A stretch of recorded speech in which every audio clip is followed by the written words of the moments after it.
আজকে আমি আপনাদের সঙ্গে শেয়ার করব সারকচু চিংড়ি মাছ দিয়ে রেসিপি। ভিডিওটা না টেনে সম্পূর্ণ দেখতে থাকুন। কড়াইতে আমি জল বসিয়ে দিয়েছি। নুন হলুদ দিয়ে সারকচুগুলো সিদ্ধ করে নেব। আগে এইভাবে ডুমু ডুমু করে আমি কেটে নিয়েছি। সারকচু সেদ্ধ হয়ে গেছে। কড়াইতে দিয়ে দিলাম তেল। চিংড়ি মাছগুলো ভেজে নেব।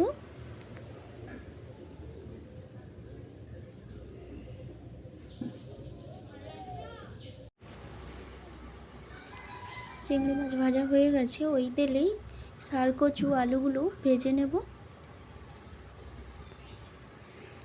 সারকচু আলু ভাজা হয়ে গেছে, তুলে নেব। কড়াইতে দিয়ে দেব তেল 3-4 চামচ। দিয়ে দেব 5 ফোড়ন, গোটা গরম মশলা ফোড়নে। দিয়ে দেব পেঁয়াজ কুচি। আমি এখানে একটা বড় সাইজের পেঁয়াজ নিয়েছি। দিয়ে দেব 1/2 চা চামচ রসুন বাটা।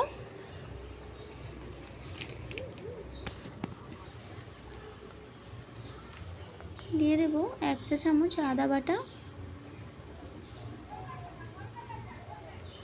দিয়ে দেব 1.5 চা চামচ জিরে ধনে বাটা।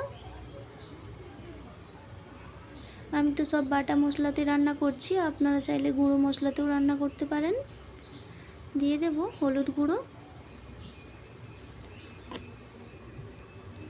দিয়ে দেব লঙ্কার গুঁড়ো।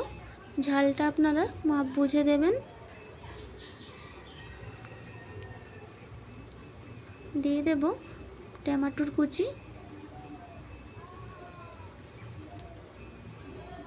দিয়ে দেব স্বাদ মতো লবণ।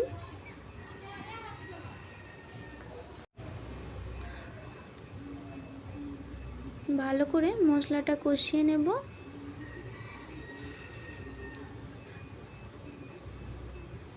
অল্প একটু জল দিয়ে মশলার কাঁচা গন্ধটা চলে যাওয়া পর্যন্ত নাড়তে থাকব। মশলা থেকে তেল ছেড়ে গেছে। দিয়ে দেব সারকচু আলু। সারকচু আলুটা ভালো করে কষিয়ে নেব।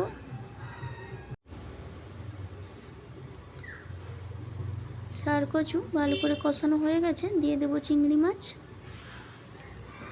আবারও সব কিছু ভালো করে মিশিয়ে জল দিয়ে দেব। দেখুন ফুটে গেছে ঝোলটা।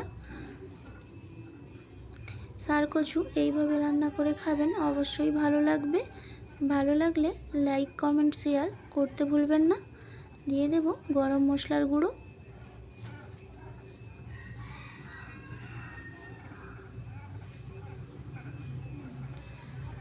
আজকে আমার সারকচু চিংড়ি মাছের রেসিপি কেমন লাগলো কমেন্ট করে জানাতে ভুলবেন না। ইউটিউব থেকে দেখলে সাবস্ক্রাইব করে দেবেন। ফেসবুক থেকে দেখলে পেজটাকে ফলো করে দেবেন নিত্য নতুন রান্না পাওয়ার জন্য।